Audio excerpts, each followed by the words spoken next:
Vamos começar então?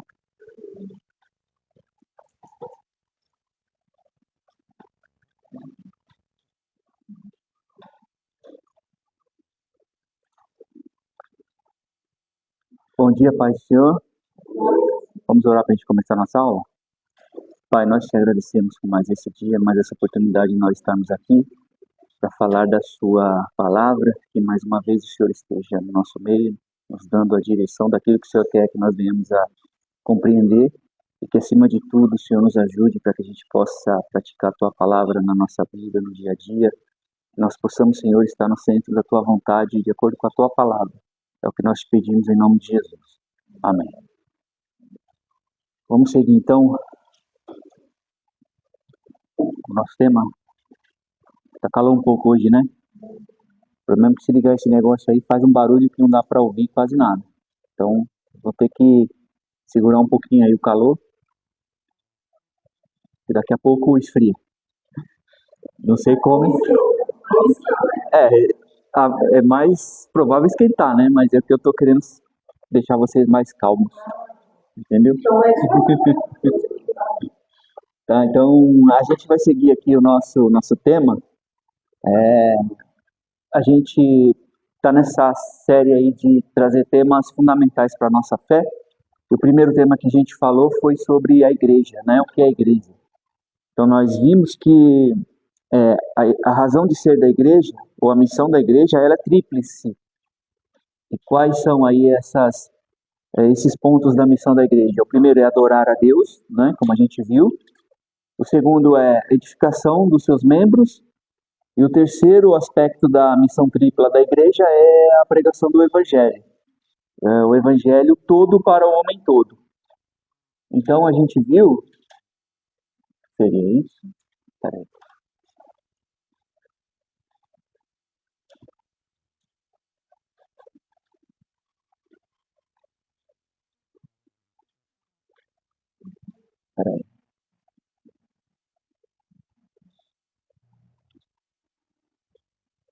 Beleza. Então a gente viu que é fundamental a igreja pregar o evangelho, mas aí a gente entrou nesse ponto, que é o evangelho. Essa boa notícia, evangelho, o termo evangelho vem, né, de evangelion, grego, que é boa nova ou boa notícia. A gente viu que esse evangelho ele tem um aspecto progressivo, no sentido de que essa boa notícia ela tem desdobramentos. Então você ouve, o primeiro aspecto da boa notícia foi o que a gente falou nas últimas duas aulas, que é o evangelho da graça. Então assim, o que é o evangelho? Uma boa notícia, mas essa boa notícia ela se desdobra em pelo menos 3 pontos, ou em 3 aspectos, que é o evangelho da graça, o evangelho do reino e o evangelho eterno. Ok? Então é uma boa notícia que tem um sentido de progressão. Então nós vimos já qual é o primeiro sentido dessa boa notícia. É o evangelho da graça. E o que é graça? Favor imerecido. Aí nós vimos nas últimas duas aulas as bases da graça, que aqui, ó. Vocês lembram? Que é a boa notícia de que o Pai então nos elegeu, nos adotou e nos redimiu. Isso é totalmente é obra de Deus, não está atrelado a nenhum mérito nosso. A gente parou aqui. Então, quais são as bases da graça, do evangelho da graça? Vocês lembram? Eleição, adoção e redenção. Então, em Cristo nós fomos eleitos em Deus, né? Deus nos elegeu em Cristo, ou seja, o fato de Deus enviar ao mundo o seu Filho, ele está elegendo a humanidade, porque Deus poderia ter muito bem rompido com a humanidade como aconteceu, né? Não Deus, mas o homem rompeu com Deus. Deus poderia muito bem ter deixado do jeito que está ou ter feito tudo de novo, mas não, Deus, ele em Cristo decidiu, né? A partir do momento que ele envia Cristo ao mundo, ele decidiu reconciliar o homem consigo. Então nós fomos eleitos por Deus em Cristo. O fato de Cristo vir comprova que Deus está nos elegendo, ou nos escolhendo, tá?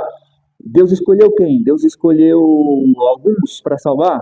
Não. O que a Bíblia mostra, o que deixa claro é que o mundo, a humanidade, ela foi escolhida em Cristo. Então a abrangência da eleição é para todos, mas a eficácia é para aquele que crê. Tudo bem aqui? Porque quando a gente lê lá em João 3,16, o que diz lá? João 3,16.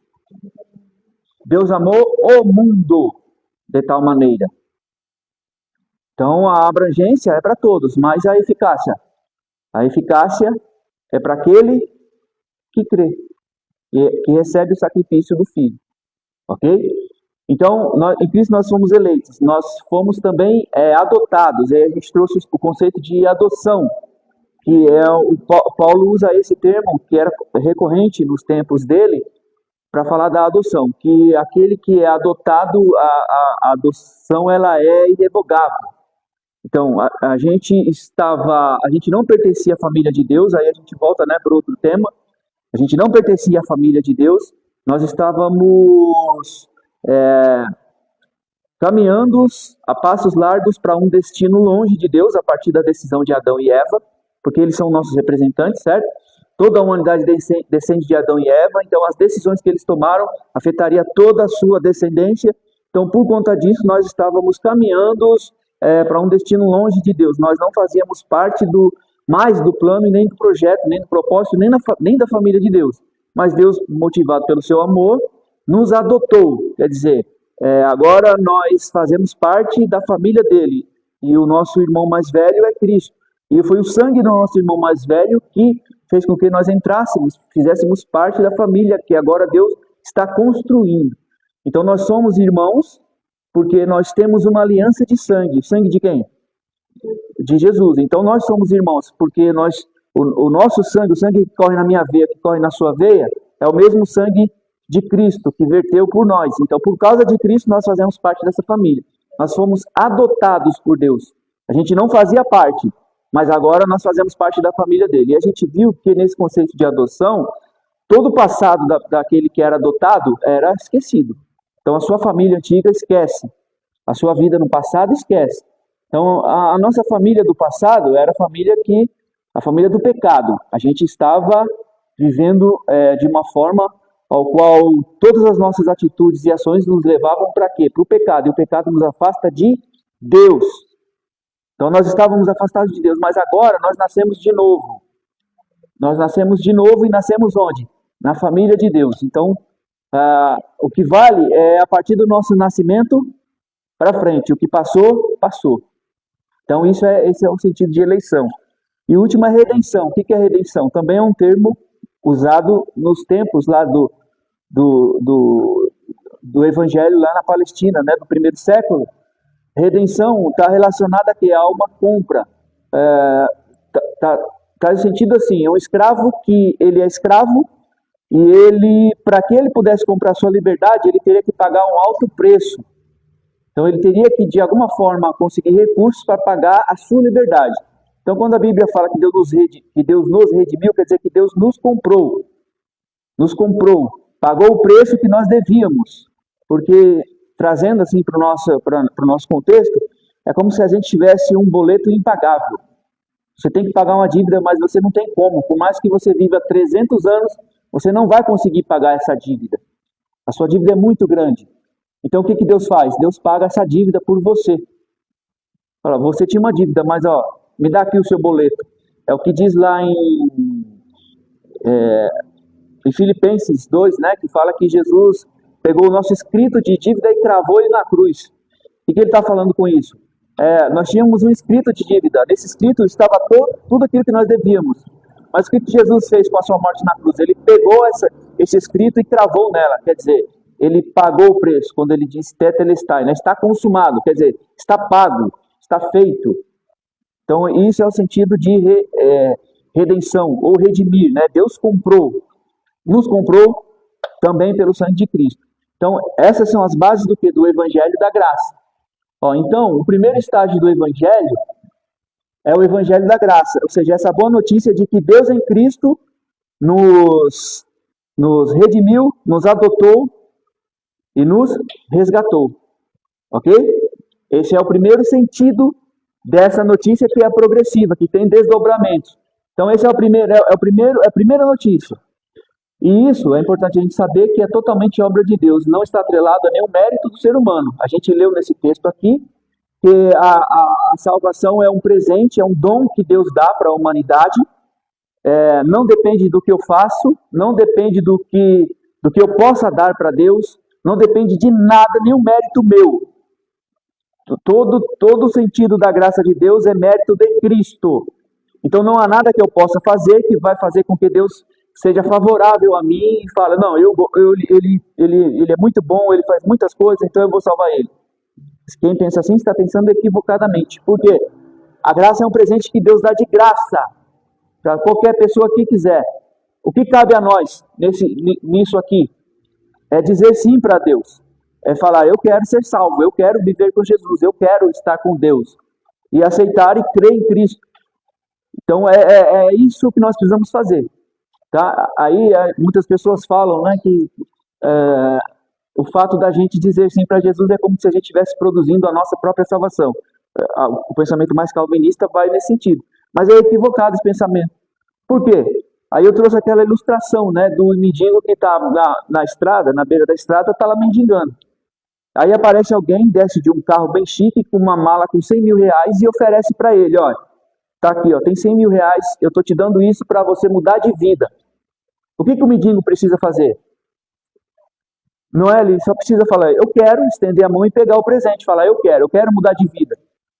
E esse dinheiro vai ser a minha chance de mudar de vida. Ele também pode falar, eu não quero. Eu quero continuar com a minha vida aqui de mendigância. Ele pode fazer isso ou não? Pode. Então, o fato dele aceitar o presente, ele não está fazendo dele um co-participante na salvação. Não, a salvação continua sendo um presente de Deus, assim como o dinheiro continua sendo um presente que aquele homem está dando para ele. O papel do mendigo é só aceitar ou não aceitar. Assim é a salvação. Eu posso dizer sim para Jesus. Ele está me chamando. Jesus está chamando a humanidade. Mas ele precisa de uma resposta. E a Bíblia mostra isso muito claro. Só para a gente fechar esse ponto. Fernanda, abre para mim, por favor. João 3. A gente já leu isso e eu vou ler esse texto até a gente entender isso. 3,16 é o convite. Certo? O que diz João 3,16? Deus tanto ao mundo que deu seu Filho unigênito, para que todo aquele que nele crê não pereça, mas tenha a vida eterna. Aí já fala, aí já diz. Porque Deus amou o mundo, é um presente. O fato de Deus amar o mundo, o amor de Deus impulsionou ele a fazer o quê? Ele enviar o Filho para salvar o mundo. Ok? Mas essa salvação ela vai ser efetiva a partir de que momento? A partir do momento que eu aceitar, que eu crer, né? Que ele fala? Lê de novo agora. Deus tanto amou o mundo para que todo aquele que nele crê. Em quem? No Filho. Então, é aí que ele diz. Para aquele que nele crê não morra, né? Mas tenha a vida eterna. Você precisa crer. Aí no 36, aí do mesmo capítulo, olha o que ele fala. Quem crê no Filho tem a vida eterna. Já que ele rejeita o Filho, não verá a vida, mas a ira de Deus permanece sobre ele. Então você precisa aceitar o Filho, crer no Filho, porque se você rejeitar o Filho, a ira de Deus, que foi castigada em Cristo na cruz, permanece sobre aquele que rejeita o sacrifício do Filho. Então você precisa fazer alguma coisa, você tem um papel na salvação. Qual é o seu papel? Dizer sim para Jesus e se envolver no relacionamento com Ele, crer nele, entregar sua vida a Ele. Se você não fizer isso, se você rejeitar o Filho, a ira de Deus sobre você permanece. E Deus vai descastigar a ira dele em cima daqueles que rejeitam o Filho, no dia da grande prestação de contas. E isso é o que a Bíblia ensina. Então, salvação só em Jesus, precisa ter Jesus. Só que esse é o primeiro aspecto do Evangelho, que nós estamos falando aqui. É um presente que Deus dá, é um chamamento, né, de Deus para toda a humanidade. O Evangelho da Graça proporciona um novo nascimento. Contudo, o novo nascimento não é um fim em si mesmo, né? É o começo de uma jornada. É preciso agora entrar no reino. Então, o que a graça faz? A graça coloca a gente no reino. Então, quando você diz sim para Jesus, você ouviu o chamamento de Jesus, o chamado de Jesus, você diz sim para ele, a partir desse momento você nasceu de novo, porque o Espírito Santo ele começa a agir em você numa obra de regeneração, ele te transforma, ele te faz de novo, ele faz de você uma nova criatura, ok? Isso a gente chama de regeneração, que é regenerar, de Gênesis, né? Regenerar, de Gênesis. Gênesis é o início, é o começo, então regenerar é fazer de novo, é criar de novo, é nascer de novo. Então, a partir do momento que você ouviu a voz de Jesus, você disse sim para ele, o Espírito Santo vem habitar em você, ele começa um processo de regeneração. Você nasce de novo. Só que, como a gente viu na outra aula, e a gente parte daqui, quando você nasce de novo, quer dizer que você está começando uma vida, não é? Porque a gente nasce como? A gente nasce bebê, não é? E aí você tem que, agora, tem que evoluir, tem que crescer, tem que buscar amadurecimento. Então você nasce bebê e aí quando você é bebê, você se alimenta de comida de bebê, leitinho de bebê. Só que vai chegar um momento que você vai crescer, aí você vai precisar de quê? Comida sólida. Não é isso? Então, o que a graça faz? A graça me promove em mim um novo nascimento. Agora, beleza, você nasceu de novo. E agora? Você vai ficar criança para sempre? É isso? Não, agora você precisa o quê? Crescer, porque se você não crescer, é sinal que você está doente. Mas não é verdade isso? Segue? Pode seguir? Então tá bom. Que o pessoal que tá visitando a gente hoje, que está começando agora, pode estranhar um pouquinho, mas aqui a gente não tem não tem mimimi não, tá? Fique claro. Então, beleza? Vamos seguir? Você nasceu de novo, e agora? Então, o primeiro aspecto do Evangelho é essa boa notícia. Jesus disse para você, vinde a mim, todos que estão cansados e oprimidos, e eu vos aliviarei. Ele fez um convite, você veio. E agora? Agora, a gente entra no segundo aspecto do Evangelho, que é o Evangelho do Reino. Tudo bem até aqui? Tá, então, novo nascimento. Você nasceu de novo. Você é uma nova criatura. E agora você precisa crescer, ok? João 3,3 é aquela conversa de Jesus com Nicodemos, né? O que diz lá? Quem pode ler para mim rapidinho? Aí a gente passa para outro ponto. 3,3. João 3,3. Isso. Em resposta, Jesus declarou: digo a verdade, ninguém pode ver o reino de Deus se não nascer de novo. Ninguém pode ver o reino de Deus se não nascer de novo. Novo nascimento, olha aí. Nasceu de novo. Se você quer ver o reino de Deus, você precisa nascer de novo. Então, nascer da água e do Espírito. Ok? Obra do Espírito em nós, regeneração. Regenerar, fazer nova criatura. Beleza, então o Evangelho, você disse sim, você veio, você nasceu de novo, e agora? Agora a gente entra no segundo aspecto, ou no desdobramento dessa notícia. O segundo aspecto do Evangelho, que é o Evangelho do Reino. Certo? Mas por que Deus manifestou a sua graça? Por que Deus quis salvar? Ele deseja, né, que conhecemos a vontade dele. E qual é a vontade dele? Aqui, ó. A vontade dele é que nós venhamos por meio de Cristo, fazer parte da sua família. Por isso é que você nasce de novo, porque não tem como você fazer parte de uma família nova, ou de qualquer família, se você não nascer nessa família. Como é que eu vou fazer parte da família da Fernanda, se eu não nasci na família dela? Aí você pode falar assim, não, mas as pessoas quando querem entrar na outra família, ela casa com alguém, né, de uma família, casa com outra, mas aí você estará formando outra família. Então, para eu nascer numa família, para eu fazer parte de uma família, eu tenho que nascer nela. Ok? Então, você nasceu de novo. Então, a vontade de Deus é que você nasça de novo nessa família dele, família de Deus. Tá? Deus manifestou a sua graça para quê? Por um propósito. A gente viu na primeira aula que O Evangelho do Reino, o Evangelho da Graça, o Evangelho do Reino e o Evangelho Eterno, a gente pode entender assim: Evangelho da Graça, o meio pelo qual você foi salvo, o como você foi salvo. O Evangelho do Reino, para que você foi salvo. O Evangelho Eterno, o que foi salvo. Então, ó, Evangelho da Graça, como é que você é salvo? Por meio da graça, por conta de Jesus. Mas para que você foi salvo? Então quer dizer o quê? Você tem um propósito. Você foi salvo para algum propósito, para alguma finalidade. E isso tem a ver com o quê? Com o reino. Tá? Esse segundo aspecto.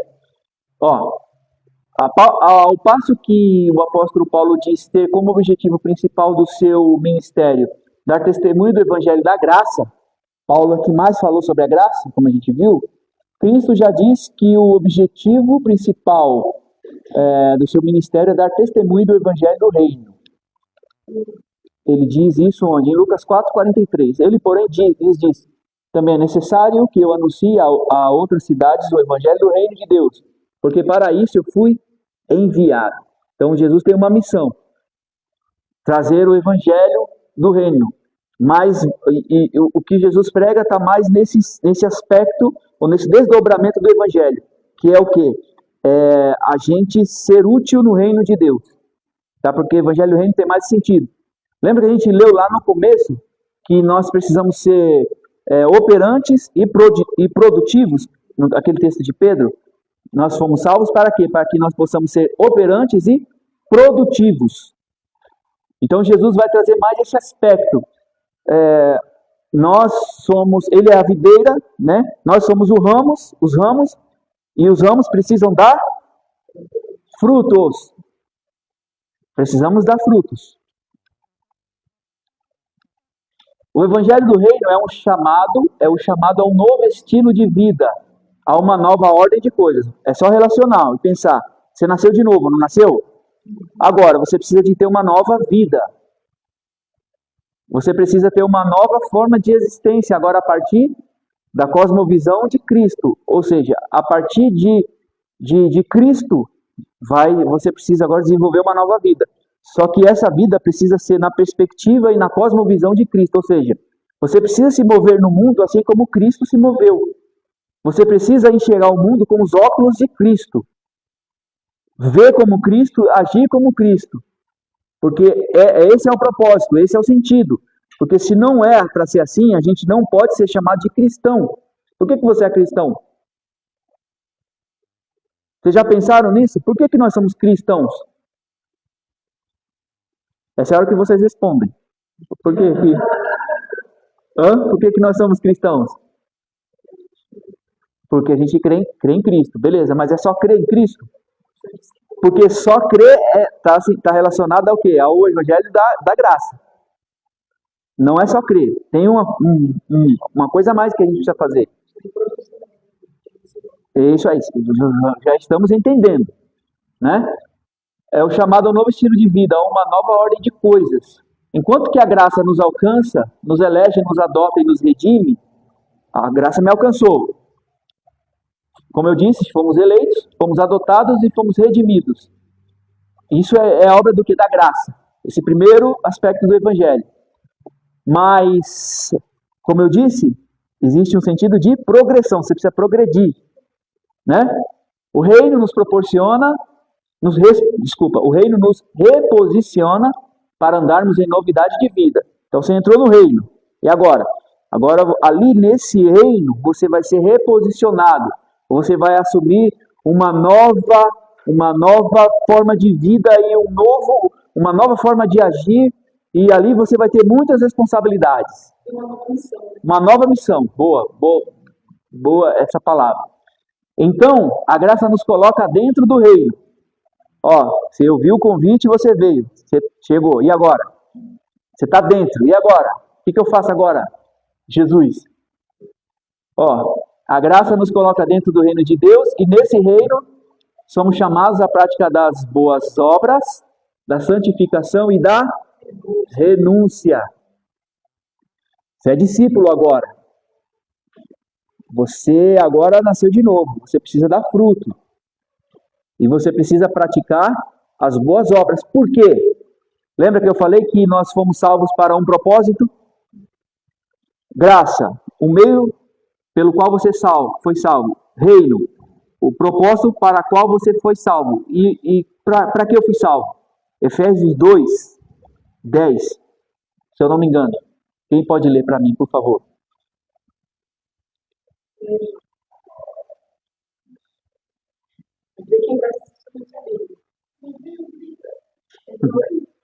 Dois, ali pelo verso, entre o verso 10, 11, 12. Ali vai falar por que nós fomos salvos, ou para que nós fomos salvos.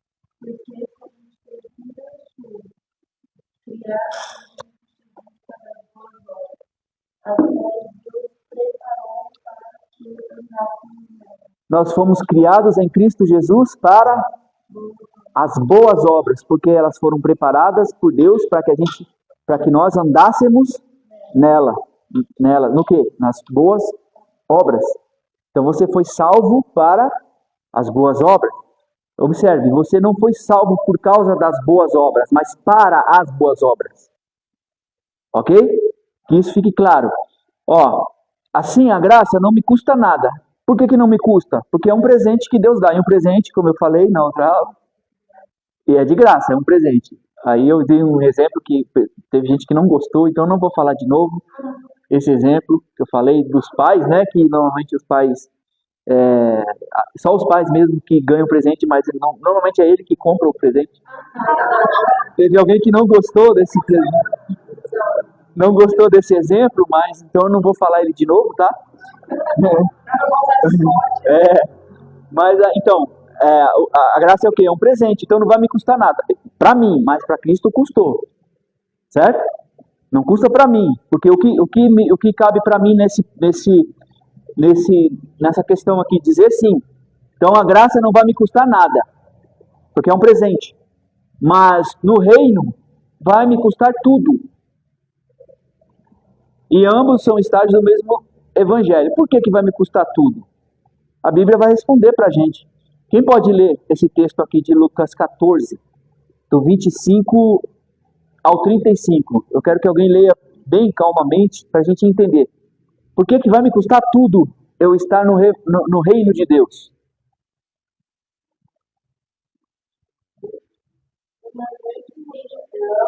Então vai ler alto para a gente ouvir. Uma grande multidão seguia Jesus, que se voltou para ela e disse: se alguém te disser amar pai e mãe, esposa e filho, irmão e irmã, e até mesmo a própria vida, mas que a mim não pode ser notícia. E se não tomar sua vida, não pode ser notícia. Quem começa a construir uma coisa sem calcular o custo de vezes suficiente para terminar? Pois, se for começar a usar certos e dedicar seu dinheiro, todos serão feitos. E esse aí começou a construir, mas não conseguiu terminar. Ou que rei de a guerra tem muitos avaliar seu exército e 10.000 poderiam derrotar os 20.000 que vêm contra ele. E se concluir que não, o rei enviará uma delegação para negociar um acordo de paz enquanto o inimigo está longe. Da mesma forma, ninguém pode se tornar um segregador de tudo que possui. O sal é bom para temperar, mas se perder o sabor, como torná-lo saudável outra vez? O sal sem sabor não serve nem para o pão, nem para o adubo.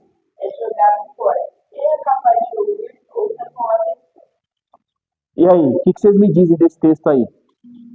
Vocês leram? O que vocês me dizem disso daí? Eu quero que vocês me digam. Né? O que ele fala? Obrigado, Lana, por você ler. Ó, verso... Vamos retomar aqui, ó. O verso 26. Ó, observe que no 25 ele fala que ele estava sendo seguido por uma grande multidão. Por que ele está sendo seguido por uma grande multidão? Porque ele fez um convite. Aquele convite que a gente disse no começo, né? De Mateus 11, 28. Vinde a mim, todos que estão cansados, né? Então essa multidão veio. Só que aqui ele começa a fazer as pessoas entenderem o propósito de tudo isso. Por quê? Porque ele se dirige à multidão, aí ele fala, ó, verso 26, se alguém vem a mim e ama seu pai, sua mãe, sua mulher, seus filhos, seus irmãos e irmãs, até sua própria vida mais do que a mim, quem que está falando isso? Se alguém ama a sua família toda mais do que a mim, aí ele continua, não pode ser? Não pode ser meu discípulo. Pode ser multidão. Pode ser multidão, tá tudo bem. Se você está indo atrás dele pelo que ele dá, ele vai continuar dando porque ele é amor. Ele é amor, ele vai dar. Mas se você quer ser discípulo dele, você precisa tomar uma posição. Então a primeira coisa é ter ele como o centro e o alvo da sua vida. O alvo do seu amor. E o seu amor a ele precisa ser maior do que você tem pelo seu esposo, pela sua esposa, pelo seu filho, pela sua mãe, pelo seu pai. É Jesus que está falando, tá? Não sou eu que estou falando. Quer dizer que a gente deve rejeitar a nossa família? Não é isso. Não é isso que a gente está falando. O que ele está ensinando é: amarás a Deus sobre todas as coisas. Primeiro mandamento. Deus tem que ser o propósito de tudo. Amar Jesus mais do que qualquer outra coisa. Ele fala até da sua própria vida. Se você ama você mais do que você ama a mim, você não é digno de mim. Ó, vamos seguir a leitura. Não, aí ele acrescenta aqui mais, ó, já não está fácil, né? Aí ele complementa ao final do verso, no verso 27, olha o que ele fala. E aquele que não carrega a sua cruz e não me segue, não pode ser meu discípulo. Então, além de você ter que amar Jesus mais do que qualquer outra coisa, você também precisa se identificar com ele no momento em que você toma a sua cruz e segue ele. Não é isso que a gente leu? Vou ler de novo, ó. E aquele que não carrega a sua cruz e não me segue, não pode ser meu discípulo. Quer dizer, o que vai caracterizar você como discípulo de Jesus, meu irmão, minha irmã, é a cruz que você carrega. É a cruz que nós carregamos. Porque o nosso mestre, se nós somos discípulos, é porque nós temos um mestre. Discípulo é isso, é aprendiz, né? É um aluno. Se nós temos um mestre e o aluno, quando a gente usa essa palavra discípulo, a gente está se referindo ao conceito que eles tinham no começo lá, na Palestina, lá do primeiro século. Discípulo é aquele aluno, aquele aprendiz de um mestre. E o discípulo fazia exatamente o que o mestre fazia. Tanto é que os discípulos eram reconhecidos pelo seu mestre. Eles vinham os discípulos e falavam, esse aqui é discípulo daquele lá. Ó. Por quê? Porque é parecido. E o nosso mestre tem uma cruz. E o nosso mestre pegou a sua cruz e seguiu o seu caminho, como a gente já falou em outras aulas. E o que os seus discípulos têm que fazer? A mesma coisa, pegar a sua cruz e seguir o seu caminho até onde? Até o lugar da crucificação. É o que a gente viu, né, na última aula. Porque todo dia a gente precisa chegar lá no Calvário e crucificar o cidadão. No caso, a nossa velha natureza, né? Esse é o sentido, né?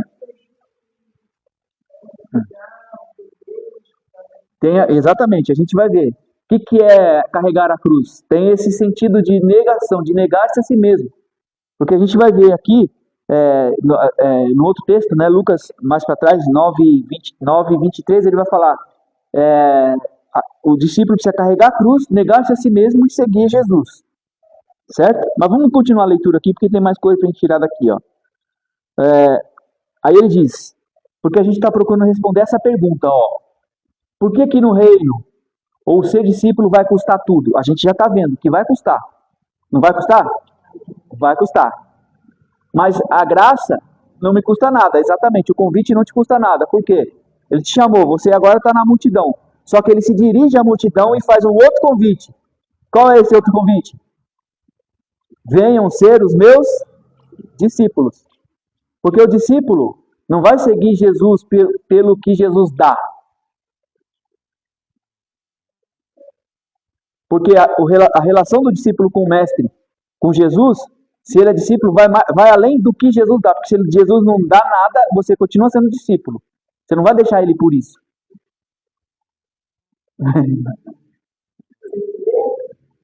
Ok? Vamos seguir. Eu só estou lendo a Bíblia. A gente só está lendo. Vamos lá. Qual de vocês... Aí ele fala assim, ó. Se quiser construir uma torre, primeiro não se assenta e calcula o preço, para ver se tem dinheiro suficiente para completá-la. O que ele está falando? Você precisa, antes de ser discípulo, pensar, vale a pena? Planejamento. Aí ele dá esse exemplo, ó, quando alguém vai construir uma torre, está falando de agricultor que tem um campo, que quer construir uma torre para vigiar, né, o seu campo. Aí, antes dele construir, o que ele vai fazer? Ele vai planejar para ver se ele tem condições, se ele vai ter o recurso para fazer, para não acontecer de ele começou a construir sem planejamento, chegou na metade, ele não tem mais dinheiro para concluir a obra, aí todo mundo vai olhar para ele e vai falar, olha que ridículo. Pensou que era o cara, tal, começou a construir e parou na metade. Então, ele vai se colocar numa situação de ridicularização. Aí Jesus usa esse exemplo para falar para a gente. Então, antes de vocês tomarem essa decisão, pense se vale a pena. Porque é uma decisão que vocês precisam tomar. E essa decisão precisa ser planejada. Vocês precisam conhecer o risco de ser discípulo.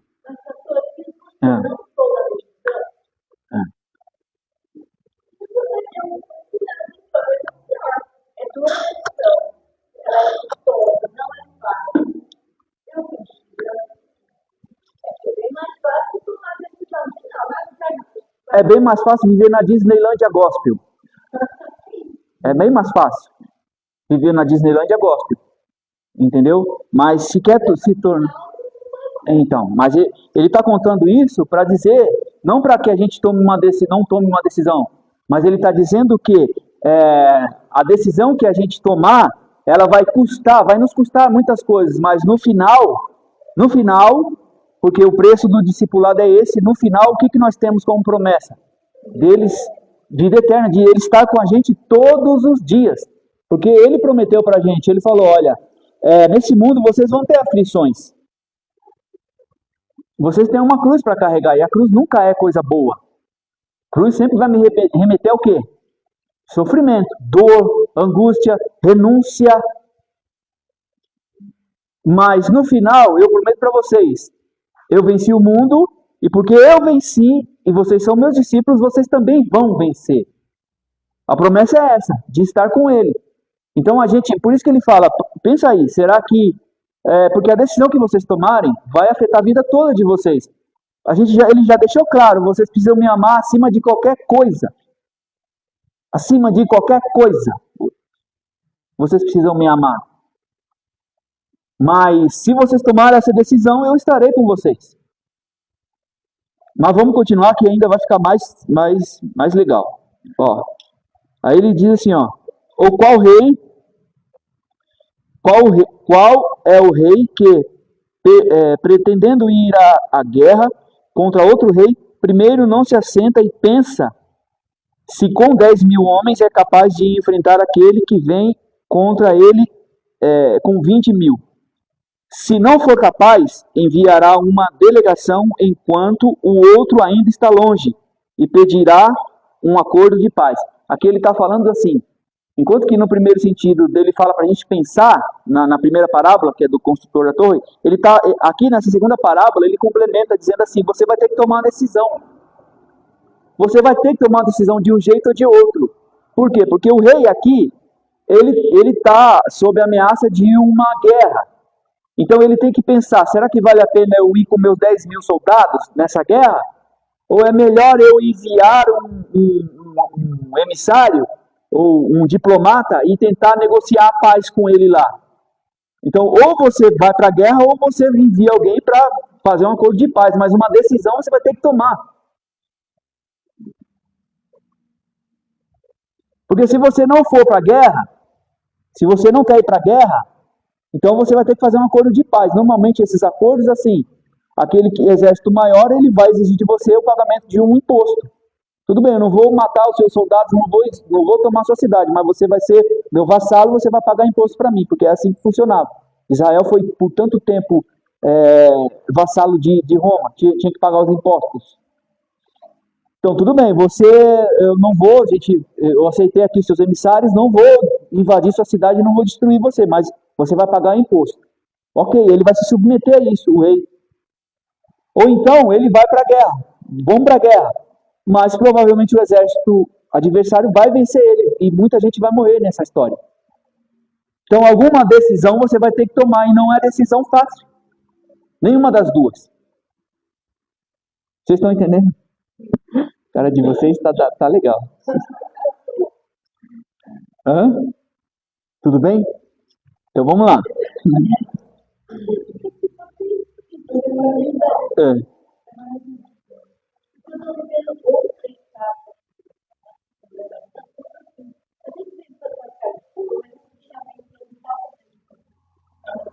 Então, amém. Ó, vamos lá. Ó o versículo 33. Olha só. Aí beleza, aí o rei aqui ele tem que tomar uma decisão. Aí no verso 33, aí é o que ele complementa, ó. Da mesma forma, quer dizer, igual, a gente vai ter que fazer igual. Qualquer de vocês que não renunciar a tudo o que possui não pode ser meu discípulo. E o que ele está falando aqui? Não quer dizer que você tem que pegar suas coisas e vender e dar para a igreja e morar na igreja. Não é isso que ele está falando. O que ele está falando é que o coração de vocês não pode estar em nada que não seja nele. Em nada que não seja nele. Por quê? Porque se você perder tudo, como Jó perdeu, o seu coração ainda estará nele. Não é? Ah.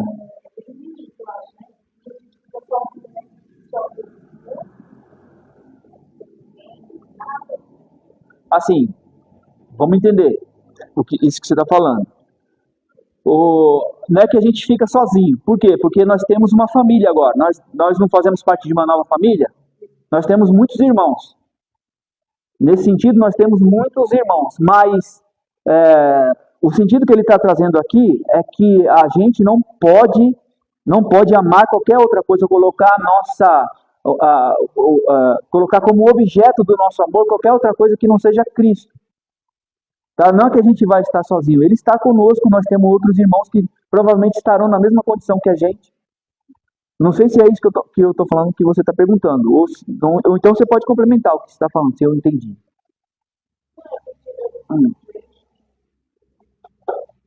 Ah. Às vezes tem um monte de gente, mas se sente sozinho. Sim. Então, você em Deus, é Deus te ensinando a amar Ele. Exatamente. Amar Ele primeiro. Isso. Minha graça te basta. Quer dizer, o que é suficiente para nós? A gente entender que Cristo está conosco. E qualquer outra coisa, Ele acrescenta. Ele mesmo fala isso, né? Você bateu aí e saiu. Ele mesmo fala assim, ó. Buscai primeiro o que? O reino de Deus e toda a sua justiça, que as demais coisas serão acrescentadas. Então, assim, quando a gente se propõe a se comprometer a ser um discípulo de Jesus, com certeza muitas coisas a gente vai perder, inclusive amizade, inclusive dentro da igreja. Por quê? Porque muita gente, como eu disse, ainda está vivendo na Disneylândia Gospel, não entendeu isso aqui ainda. Está achando que ser cristão é vir para a igreja e ficar ouvindo a história do Moisés, do Davi, do Gideão e fazer igual. Acha que é isso, que ser cristão é isso. Mas a gente está vendo que não é. Vai mais além do que isso. Vai muito mais além. Falando de Jó, vou fazer uma de São Paulo, né? Ele fala que eu considero tudo extremo comparado à grandeza. E ele vai mais além, porque ele usa esse termo que ela usou.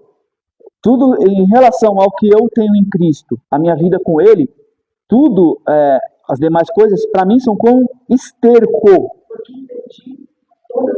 Perdeu, ele perdeu, porque esse é o sentido mesmo. Porque assim, Jesus está falando, quem achar a sua vida, vamos adiantar aqui, porque eu trouxe alguns textos para a gente ler que vai além disso aqui, mas vocês estão entendendo o tamanho do problema, né, que nós temos. Vocês estão entendendo?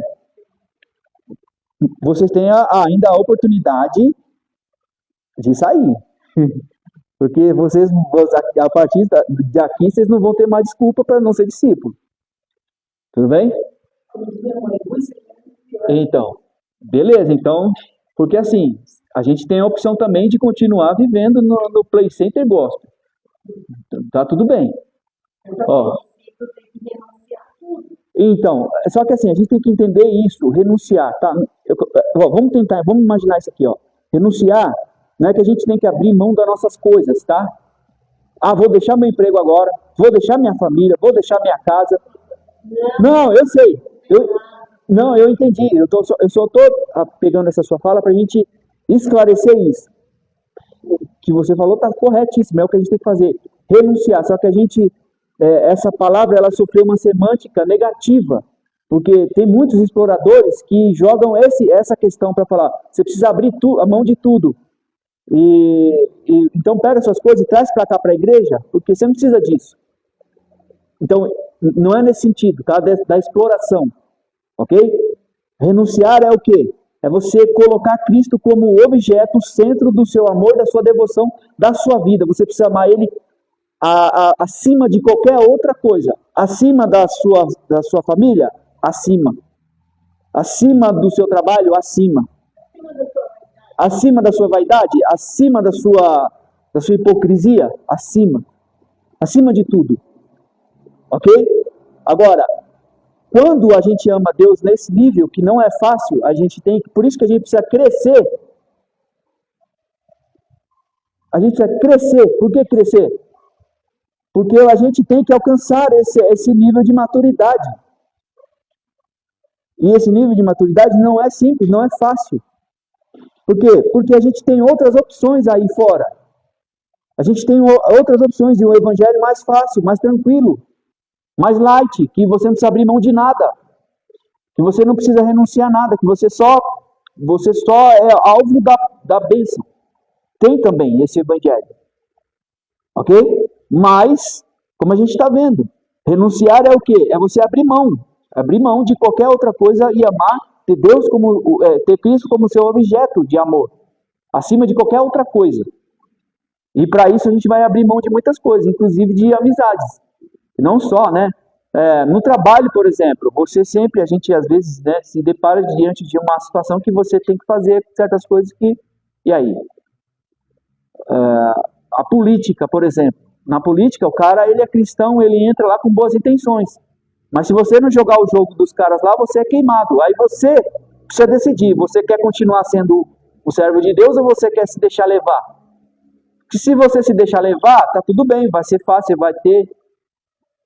Então, mas e a partir do momento que você se posiciona contra, o que acontece? Você vai perder, não tem, irmãos, não tem outro caminho. Se nós quisermos ser cristãos mesmo de verdade, a gente vai perder. Vai perder. De um jeito ou de outro. Se tudo der certo, a gente morre no final. Perfeito. Porque esse é o propósito. Ou você acha que você vai levar uma cruz para quê? Vamos pensar. A gente precisa sair da Disneylandia Gospel. Tudo bem? No Evangelho do Reino, qual o horário que meu celular, meu relógio descarregou? 9 horas? Dá tempo de falar mais um pouco, ó. No Evangelho do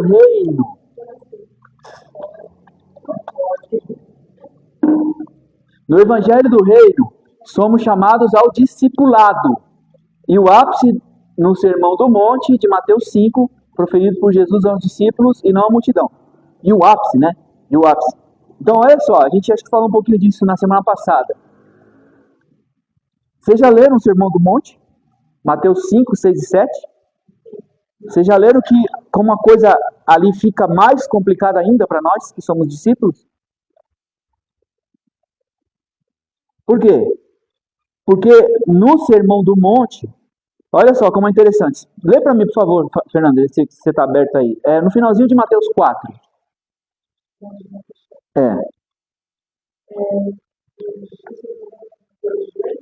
No finalzinho, assim, os últimos versículos ali. No... Beleza. Pode continuar. É isso aí mesmo.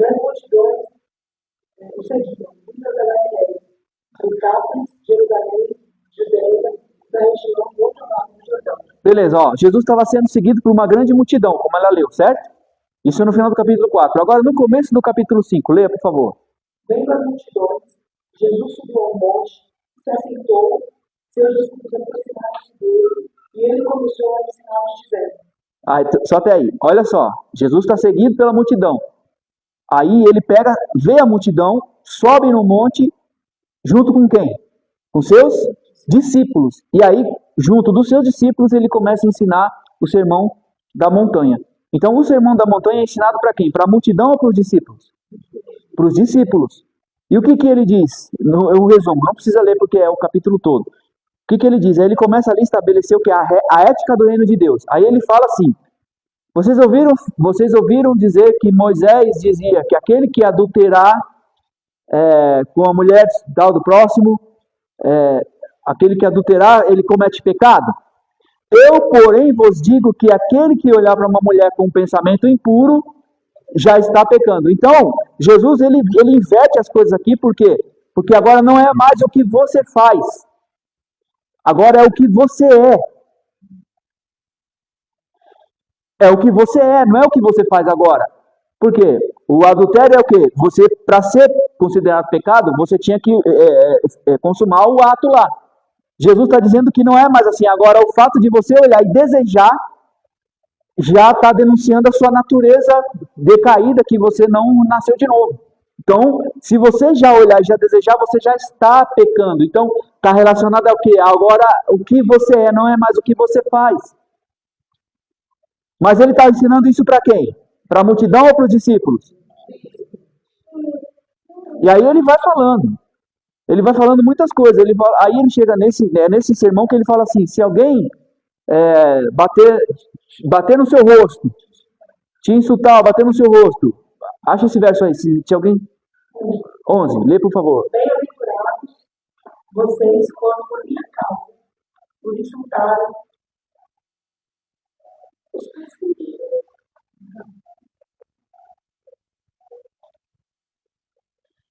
Levaram todo tipo de calúnia contra vocês. Alegres e regozijem-se, porque grande é a sua recompensa dos céus. Pois da mesma forma perseguiram os profetas que viveram antes de você. Você está vendo que o valor para Deus não é pelo que a gente tem, não é pelas coisas que a gente conquista, mas assim, o fato de você ser perseguido pelo nome de Jesus é motivo de quê? Alegria, regozijo. Por quê? Porque nós estamos, como a Denise disse, se tudo der certo, a gente morre no final. Por quê? A gente está se identificando com o nosso mestre. Então, o fato da gente ser perseguido pelo nome de Jesus, e a gente vai, a partir do momento que você se posiciona como sendo um discípulo verdadeiro de Jesus, você será perseguido. E é dentro da igreja, tá? Não estou falando fora, não. É dentro mesmo. Mas a gente que é perseguido por conta do nome de Cristo, a gente tem que, assim como Paulo, falar: eu estou muito feliz, por quê? Porque estão me perseguindo por conta de Cristo, mano. Eu estou me identificando com Ele. Por isso que ele fala: o resto para mim não importa. Por quê? Porque o amor dele, a graça dele me basta. Me basta por quê? Porque eu sei quem é o Deus que eu sirvo. Eu sei quem é Jesus. Eu sei o amor dele por mim. Eu sei que o que ele fez foi por mim. E ele me deu essa chance. E eu não posso fazer nada diferente que não seja abrir a mão da minha vida por amor a ele.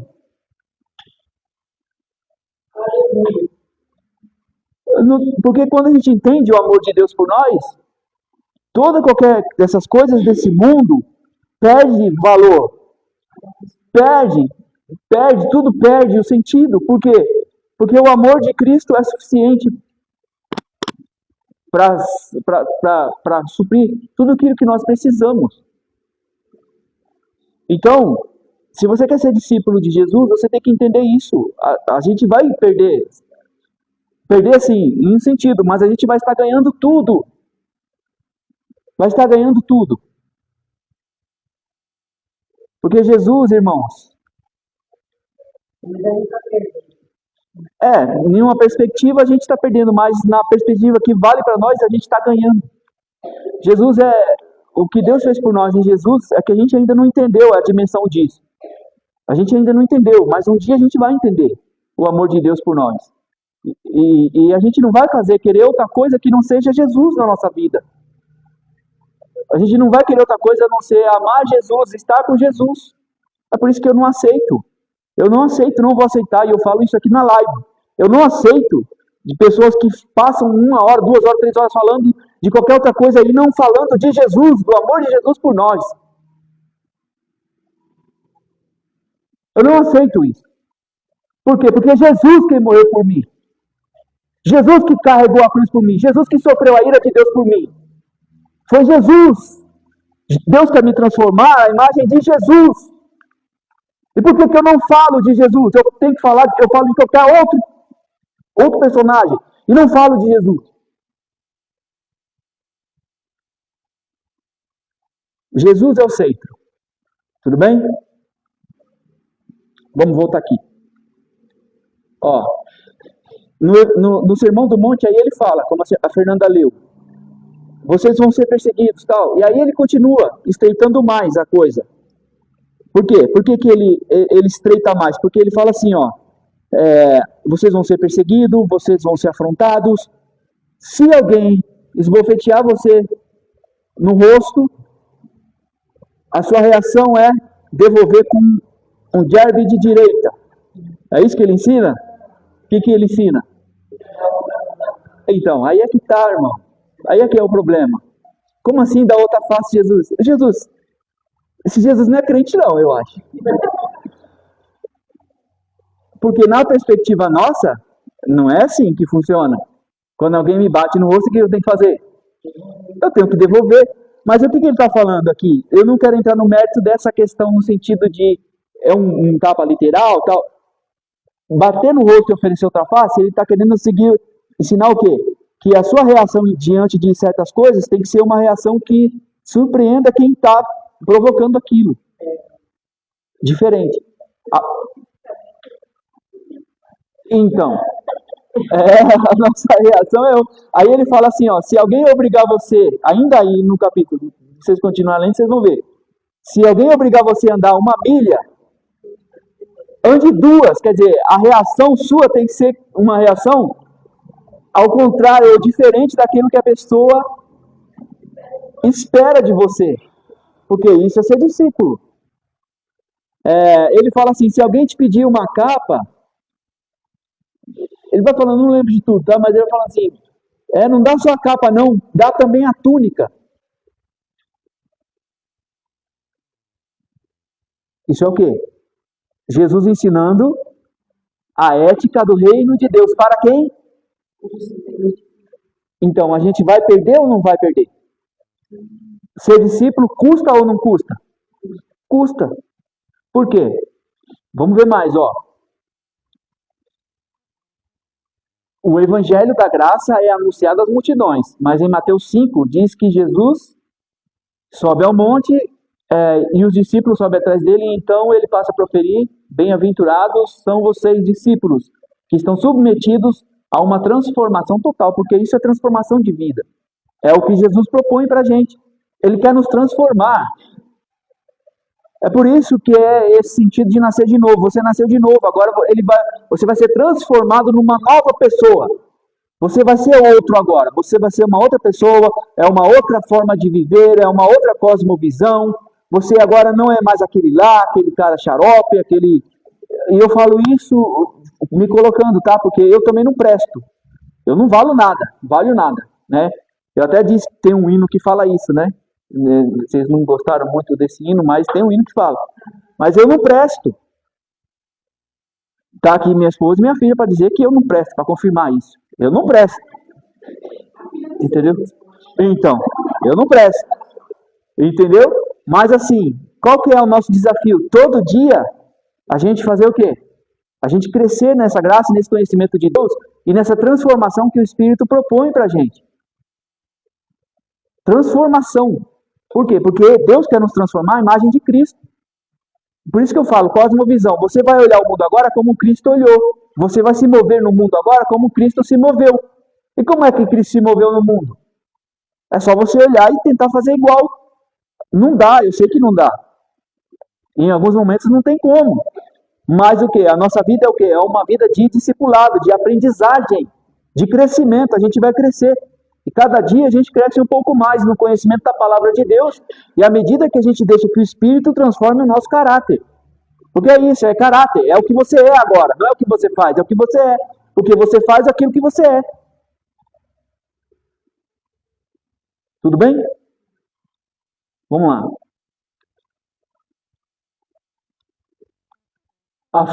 De forma ilustrativa, o Evangelho da Graça está exposto em Mateus 11:28, que é o vinde a mim, né? Todos que estão cansados e oprimidos, eu vos aliviarei. Então, esse é o que? O primeiro desdobramento da mensagem, ou da notícia. A graça, vem, você vem. Beleza, você está aqui, e agora? Agora a gente precisa evoluir, crescer. A gente está no reino, agora a gente precisa se tornar um discípulo. Aí ele fala assim, aqui, né? Ó, nesse primeiro desdobramento, não vai me custar nada. Por quê? Porque é graça. Eu só simplesmente aceito, não me custa nada.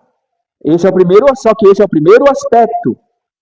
Esse é o primeiro sentido. Esse é o primeiro desdobramento. Só que não termina aí. A salvação não é um fim em si mesma, como eu disse para vocês. A salvação é uma porta para te colocar no reino.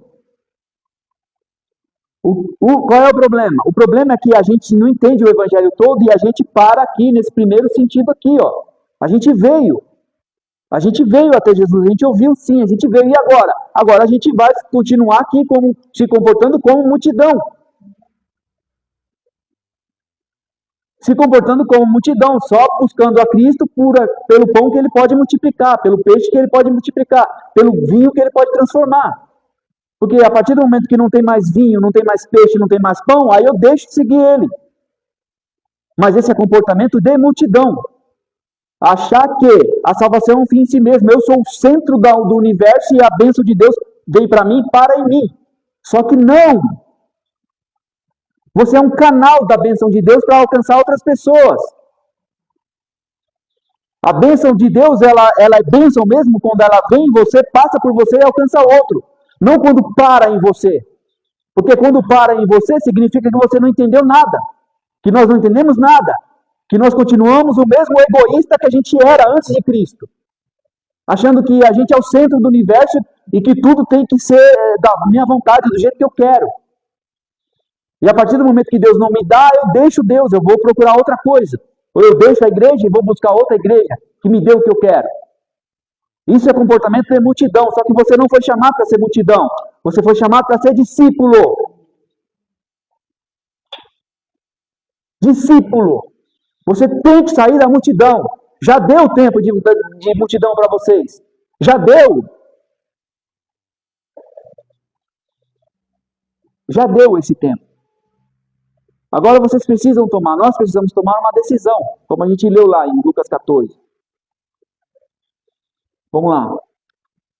Esse é o primeiro estágio do Evangelho, o Evangelho da Graça. Já em Lucas 9:23, o que diz? Se alguém quiser vir após mim,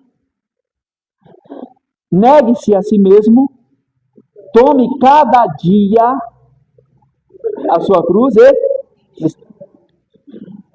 Então, o primeiro convite foi feito, você aceitou, você veio. E agora? Agora ele te faz um segundo convite. Qual é esse segundo convite?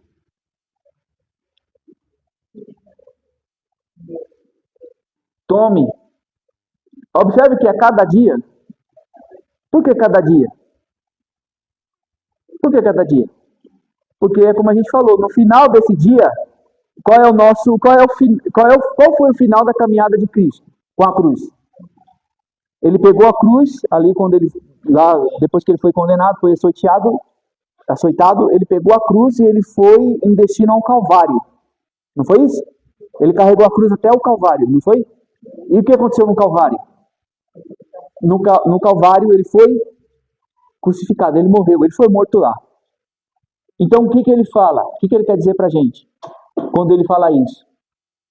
Negue-se a si mesmo, tome a sua cruz de cada dia e siga-me. Então, imagina Jesus indo na frente com a cruz dele e a gente indo atrás com a nossa cruz.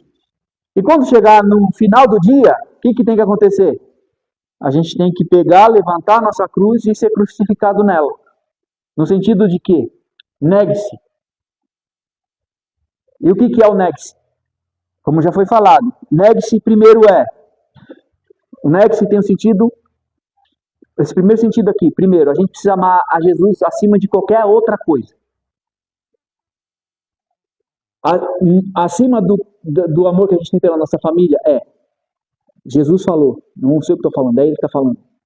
Acima do que eu amo a minha vida, também, acima. Eu tenho que amar Jesus mais do que eu me amo, exatamente. Então esse é o primeiro sentido de negar-se, é amar Jesus acima de qualquer outra coisa. Um segundo sentido de negar-se, negar a nossa natureza. A nossa natureza vai sempre nos levar para o quê? Para o pecado que nos afasta de Deus. Quem ensinou aqui alguém mentir? Alguém aqui fez um curso quando era criança de saber mentir? E de pegar escondido a coisa do amiguinho? Alguém ensinou? Alguém ensinou aqui alguém falar palavrão? Ou alguém ser mal com alguém? Alguém aqui aprendeu isso? Isso foi uma coisa natural, não foi? Por quê? É natureza. A gente é assim por natureza. A tendência, nós nascemos nessa natureza, nessa condição. Então, o que é negar-se? É você negar esses impulsos que vai te levar para cometer as obras da carne. E a gente negar isso é a gente pensar 10 vezes antes de tomar a decisão. E eu sei, eu me coloco, como eu disse para vocês, nesse ponto, porque a gente tem horas, isso conta da nossa natureza, que a gente quer fazer coisa errada, a gente quer chutar o pau da barraca, não é? Tem hora que a gente quer chutar o balde, não é? Tem hora que no trânsito eu fico estressado, elas sabem. Mas a gente tem que pensar antes. Tem que saber que quem está agindo ali, quem é? É a velha natureza. Então, o negar-se, tomar a cruz e negar-se é esse sentido. Essa sua natureza, ela está saindo, está crescendo, está querendo aparecer, você tem que fazer o que com ela? Matar. Morre, demônio. Morre, diabo. Eu tenho um meme que é assim, morre, diabo. Tem que morrer. E isso é quando que é isso? Todo dia. É cada dia. Aqui, ó. É porque a gente de hora em hora. Não quero mais. Mas é todo dia. Todo dia o nosso final é a gente crucificar o velho homem lá no Calvário, na cruz que a gente está carregando. Todo dia a gente tem que fazer isso. Que horas são? E um último sentido de negar-se negar-se a si mesmo é a gente entender isso, né, do discipulado de Jesus e entender que muitas das vezes nesse processo que a gente está vivendo de crescimento e de ser um discípulo de Jesus, muitas vezes a gente vai perder algumas coisas. E aí, como a irmã falou, pode ser que seja uma amizade, pode ser que você vai andar sozinho por um tempo. Por quê? Porque as pessoas não estão entendendo o que está acontecendo com você. Mas o que está acontecendo com você é que você está se tornando um discípulo de Jesus.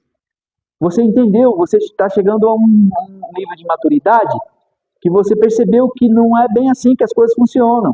Você está saindo da Disneylândia e está entrando aonde você deveria entrar. Entendeu? Então negar-se é isso, é você abrir mão. É você entender que Jesus é o centro de tudo, que ele deve ser o objeto do seu amor, ele somente. E aí a partir dele é que os nossos relacionamentos eles vão se desenvolver a partir do amor de Cristo. Então por que eu não traio a minha esposa? Porque eu amo Cristo. Por que eu cuido bem das minhas filhas? Porque eu amo Cristo. Por que eu não roubo no meu trabalho? Porque eu amo Cristo. Por que eu não maltrato meus irmãos? Porque eu amo Cristo.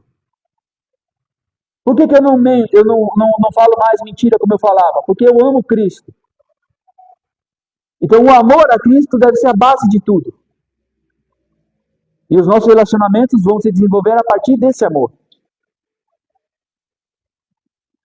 Tudo bem?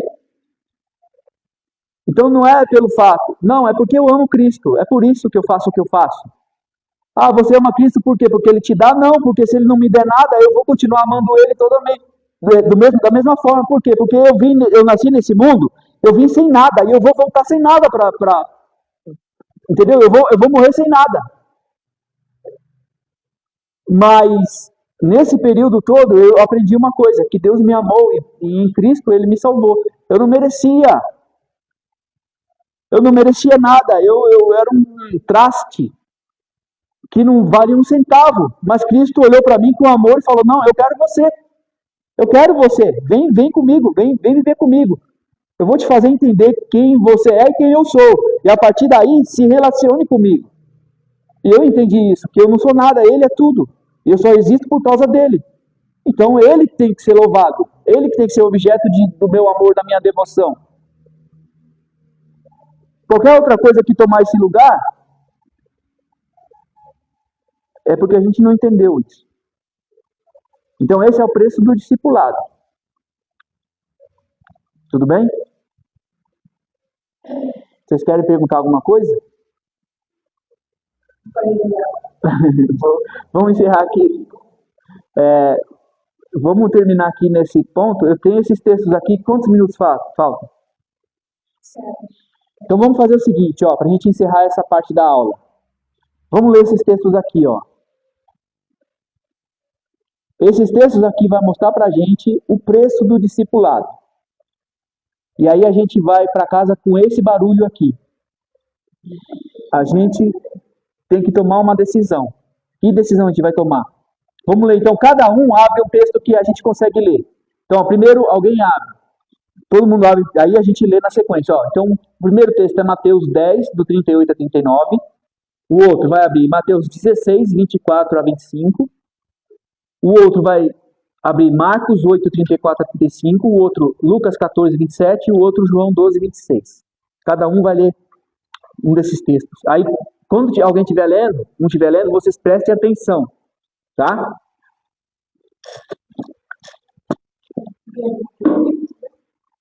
Pode ler o primeiro. Mateus 10, 38 e 39. E quem não toma sua cruz e não me segue, não é digno de mim. Quem acha a sua vida, a perderá. E quem perde a sua vida por minha causa, a encontrará. Quem perde a sua vida pela minha causa, a encontrará. Não tem como a gente tirar da nossa vida, na vida do discípulo, o sentido de perder. Porque perder a gente vai. Ok? Segundo texto. Mateus 16, 24 e 25.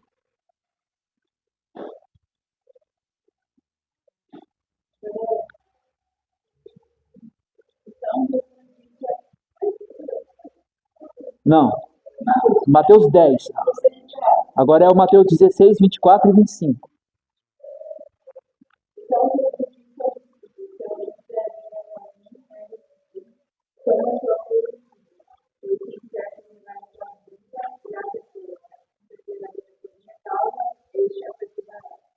Tá vendo como isso é importante? Que Jesus repetiu praticamente a mesma coisa? O que ela leu, o que a Fernanda leu foi em Mateus 10. O que a Rafaela leu é Mateus 16, 24 e 25. Ele repetiu, né? Olha como isso é importante. Ele repetiu. Quem não carrega a sua cruz não é digno dele. Quem não carrega a cruz não é digno dele. E quem não perder a sua vida, ou quem perder a sua vida por causa dele, vai achá-la. Né? Outro texto. Agora em Marcos 8, 34 a 35.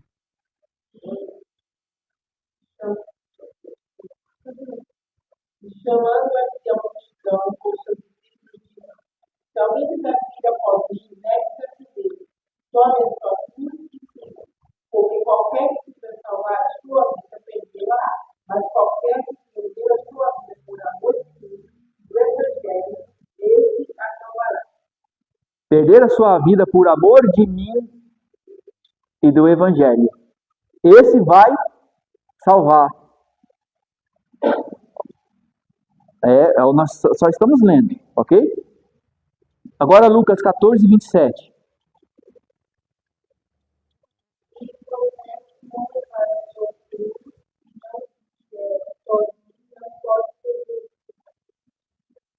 O mesmo sentido, né? Tem que ter a cruz para ser discípulo. E o último, João 12, 26. Se alguém quer ser discípulo, depois meus servos devem estar onde eu estou. Meu Pai honrará quem me servir. Vamos lá. Olha, eu sei que vocês estavam tristes até agora, mas esse versículo aqui é um versículo que nos dá um conforto, porque a Bíblia é assim, a Bíblia bate na gente, mas também conforta a gente às vezes. Ok? Essa é a palavra de Deus. É. A Bíblia é assim mesmo. A Bíblia, ela assim, ela te esculacha, mas depois ela é tipo morde e assopra, sabe? Ela te bate, te dá uns cacete. Que nem a nossa mãe. Vamos dar um exemplo da mãe. A mãe deu uma surra na gente, e aí passou um tempinho, a gente vai pro colo de quem? Da mãe. Vem cá, meu filho, você não vale nada, por isso você apanhou. Mas a mãe ama você. A mãe ama você, entendeu? A Bíblia é assim. Lê de novo esse texto. Se alguém quer ser meu discípulo, Se alguém quer ser meu discípulo, siga-me. Ok. pois meus servos devem estar onde eu estou. Meus servos devem estar onde eu estou. Ok? Você tem que se identificar com Cristo. Ok? E o Pai honrará quem me servir. E o Pai honrará quem me servir. Não é? A gente aqui foi esculachado. Mas a gente tem uma promessa de que o Pai vai honrar a gente se a gente de fato for discípulo de Jesus. Ok? Então, tá aqui, ó. Discipulado é isso. É estar no reino. Estar no reino e para estar no reino você precisa ser discípulo. E ser discípulo a gente entendeu que custa. Vai custar. Ok? E a gente vai na próxima semana falar o quê? A respeito das boas obras. Por quê? Esse é o Evangelho do Reino, um chamado ao discipulado, a uma entrega radical. É radical isso, não é? Ser discípulo é radical. A uma vida sacrificial e às boas obras. Então a gente vai, na semana que vem, ver o que são as boas obras. Porque nós... Oi? Então a semana que vem não vamos ter aula aqui da nossa sala por causa da ceia. Na outra, a gente segue aqui no entendimento das boas obras. A gente está entendendo o que é o Evangelho do Reino, ok? E o Evangelho do Reino, no Evangelho do Reino, a gente foi chamado a ser discípulo. E ser discípulo, você precisa... Semana que vem é ceia ou não? Não? É 31? Então, beleza. Então, semana que vem a gente segue as boas obras. É porque, assim, toda ceia a gente não tem aula da nossa sala. Por causa da ceia e do coral, não dá. Mas, então, semana que vem a gente fala das boas obras e aí tem a ceia e depois a gente continua falando aqui do Evangelho todo. Tudo bem? Vamos orar? As irmãs que estão visitando a gente pela primeira vez, pode falar o nome pra gente... A Ana Cristina, a irmã Andréia. Como é que a gente vai receber as nossas irmãs? Amém. E a Denise que está de volta, né? A Denise não é mais visitante. Ela estava de férias, né? Ela ficou exatamente 1 ano sem vir, mas agora ela está vindo. As irmãs que vieram pela primeira vez, espero que vocês tenham vindo. Não sei se essa aula vai assustar vocês, para vocês não virem nunca mais, mas se quiser voltar, fica à vontade, tá? A gente está precisando de alunos aqui para a gente continuar. Vamos orar? Pode orar, Fernanda, para a gente ir lá.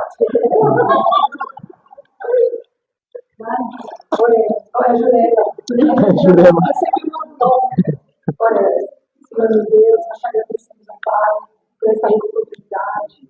Nós te louvamos por todo o dia, pelo ano que nos inspiramos. Te agradecemos, Pai, pelos nossos irmãos que estão aqui. Te agradecemos, Senhor, pelo nosso professor. Continue abençoando a nossa professão, porque ele é luz, ele é sal. Ele vem nos ensinando, Senhor, a palavra. Vem nos conduzindo, Senhor, pelo caminho pelo caminho da salvação. E nós te agradecemos, Pai, por essa oportunidade. Pedimos perdão pelos nossos pecados. Pedimos perdão, Senhor, pelas nossas falhas. Então, Santo Espírito, Senhor, faça nos lembrar, Senhor, dessa palavra todos os dias. Que nós possamos carregar a nossa cruz e nos negar, Senhor, todos os dias das nossas vidas. Vai ser conosco, abençoa cada um, recompensa o esforço de cada um. Em nome de Jesus. Amém. Amém. Vamos tirar a foto, tá? Por favor, para a gente